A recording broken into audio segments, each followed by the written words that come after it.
यही व्यंग्य है कि तारीफ जितनी होती है ना। उन्होंने कहा कि मैं सबसे बड़ा व्यंगकार सर्वेश को मानता हूँ, मैंने कहा मैं उनको मानता हूँ। पीछे पवार साहब और अनिल गुरुजी कह रहे हैं, जबकि इन दोनों को कोई नहीं मानता। ये जो पीछे जो सेंटेंस थे वो ईर्ष्या थी, वो ईर्ष्या थी। हम दोनों लोगों का तो देवरानी जिठानी था। अच्छा ये हाँ, अच्छा ये सच बताइए, इस समय हास्य कवि तो बहुत ज्यादा है, लेकिन व्यंग्यकार वास्तव में नहीं है। ईमानदारी की बात कह रहा हूं कि तेज नारायण लिखते हैं व्यंग्य, या फिर मंच पर बचा कुचा थोड़ा बहुत व्यंग्य मेरे हिस्से में है, बाकी हास्य कवि ज्यादा है। मैं उनको प्रणाम करता हूँ। व्यंग्यकार दो हैं, ये मैं इसलिए कह रहा हूँ कि हम ही दो यहाँ पर हैं। अनिल गुरुवंशी को मैं व्यंग्यकारों का बाप मानता हूँ। आई मैं एक व्यंग्य की कविता सुनाऊंगा। आज बहुत दिन बाद बिना राजनीतिक व्यक्ति के ये मंच है, मैं एक क्षणिका और एक ऐसी कविता सुना रहा हूँ जो सिर्फ तेज ने सुनी है इस मंच पर और किसी ने नहीं सुनी है। मेरी व्यंग्य की कविता है। परसों 26 जनवरी है, गणतंत्र दिवस है। मैं उसको परिदृश्य में रखते हुए एक अच्छा व्यंग्य आपको सुनाने की कोशिश करूंगा। मुझे लगता है अच्छा व्यंग्य, बाकी पार किया आप है। एक क्षणिका सुनाता हूँ। पहले, विभाग ने पुल पर ये इल्जाम लगाया, विभाग ने पुल पर ये इल्जाम लगाया कि सारा सीमेंट और लोहा इसी पुल ने खाया। व्यंग्य की भाषा, विभाग ने पुल पर यह इल्जाम लगाया कि सारा सीमेंट और लोहा इसी पुल ने खाया।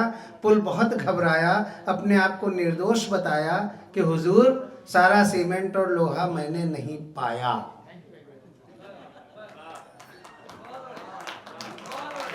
पुल बहुत घबराया, अपने आप को निर्दोष बताया कि हुजूर सारा सीमेंट और लोहा मैंने नहीं पाया।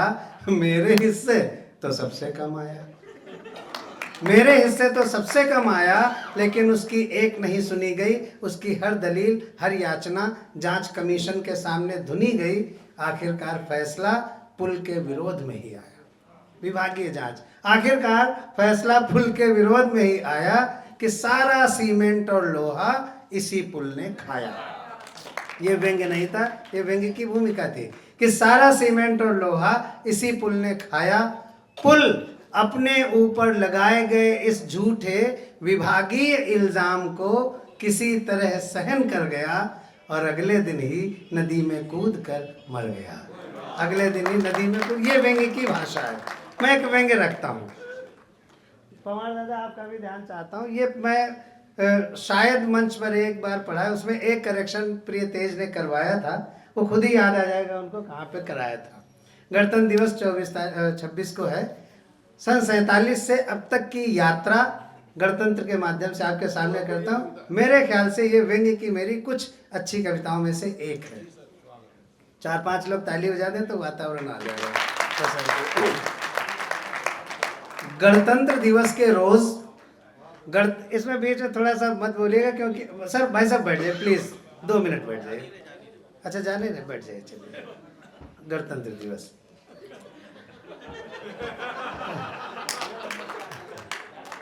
मैं सुनाता हूँ। मेरे ख्याल से अच्छी कविता है, ठीक से सुनेंगे। गणतंत्र दिवस के रोज हमारे जिगरी दोस्त मियाँ फिरोज, एक एक शब्द पर ध्यान दीजिएगा तभी इस व्यंग्य की यात्रा को आप महसूस करेंगे। गणतंत्र दिवस के रोज हमारे जिगरी दोस्त मियाँ फिरोज हमारे घर आए, थोड़ा सकुचाए फिर भीतर घुस आए, थोड़ा सकुचाए फिर भीतर घुस आए। बोले यार अस्थाना जरा एक बात बताना, बोले यार अस्थाना जरा एक बात बताना, ये गणतंत्र दिवस पर झांकियां क्यों निकलती हैं? गणतंत्र दिवस पर झांकियां क्यों निकलती हैं? देश की राजधानियों में परेडें क्यों चलती हैं? राष्ट्रपति और राज्यपाल सलामी क्यों लेते हैं? तोप के गोले दग कर सलामी क्यों देते हैं? गाड़ियों के आगे बैंड बाजे क्यों बजते हैं? उनकी धुनों पर लोग क्यों नाचते और क्यों थिरकते हैं? इसका क्या कारण है? मेरी इस उत्सुकता का तुम्हारे पास क्या निवारण है? मैंने कहा अबे देश के भोले भाले लेकिन दिग्भ्रमित मुस्टंडे, देश के भोले भाले लेकिन दिग्भ्रमित मुस्टंडे, कश्मीर की लाल चौक पर टंगे हुए भारत के आहत राष्ट्रीय झंडे, कश्मीर की लाल चौक पर टंगे हुए भारत के आहत राष्ट्रीय झंडे, तुझे इतना भी नहीं पता आज ही के दिन लोकतंत्र बना था। तुझे इतना भी नहीं पता, आज ही के दिन लोकतंत्र बना था, आज ही के दिन संविधान बना था। तुझे इतना भी नहीं पता, आज ही के दिन संविधान बना था। लोकतंत्र का टेंट आज ही के दिन तना था। अगली 2 पंक्तियों पर मंच सहित आपकी तालियां चाहता हूं। लोकतंत्र का टेंट आज ही के दिन तना था। समानता के अधिकार की पाषाण प्रतिमा में आज ही के दिन आरक्षण की प्राण प्रतिष्ठा हुई थी। समानता के अधिकार की पाषाण प्रतिमा में आज ही के दिन आरक्षण की प्राण प्रतिष्ठा हुई थी। आज ही के दिन से पद लोलुप जिम्मेदारों की कर्तव्य निष्ठा हुई थी। आज ही के दिन से जनप्रिय भाषण बंद हुआ था। आज ही के दिन से जनप्रिय भाषण बंद हुआ था। आज ही के दिन से दलपति पूजन प्रारंभ हुआ था। बड़ी पार्टी का नेता लीडर बनेगा। आज ही के दिन से दलपति पूजन प्रारंभ हुआ था। आज ही के दिन से जनप्रिय भाषण बंद हुआ था। अरे अभी तुझे कुछ बताना बाकी है, अरे अभी तुझे कुछ बताना बाकी है।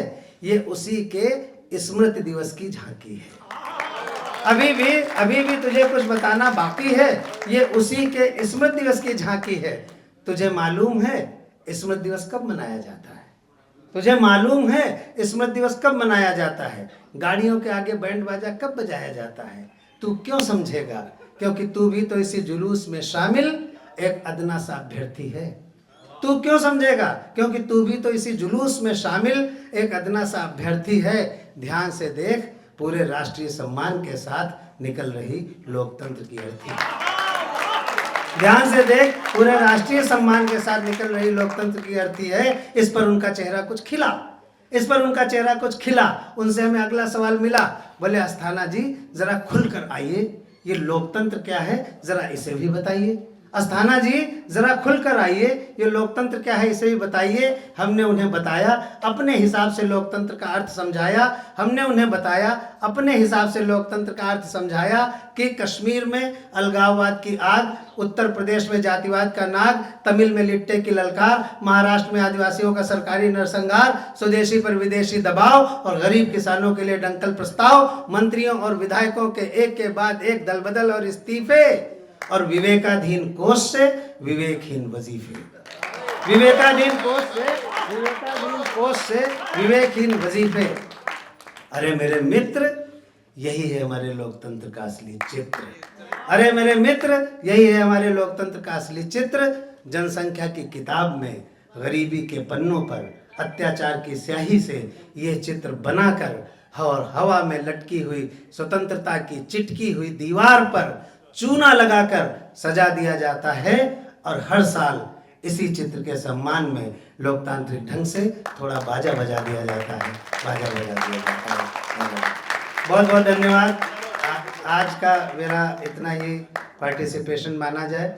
ये बहुत दिन बाद ये कविता पढ़ी। ये कविताएं हम लोग लिखते हैं, लेकिन क्या है, आयोजक किसी पार्टी का होता है, संयोजक किसी पार्टी का होता है, फाइनेंसर किसी पार्टी का होता है, तो जो असली आवाज़ है वो थोड़ा कहने में हिचक होती है। आज ये हमारा मंच था, हमारे पिताजी की स्मृति का मंच था, हमारे भाई के द्वारा आयोजित मंच था, हमारी भतीजी के द्वारा संयोजित मंच था। तो आज हमने खुल करके अपनी बात करी है।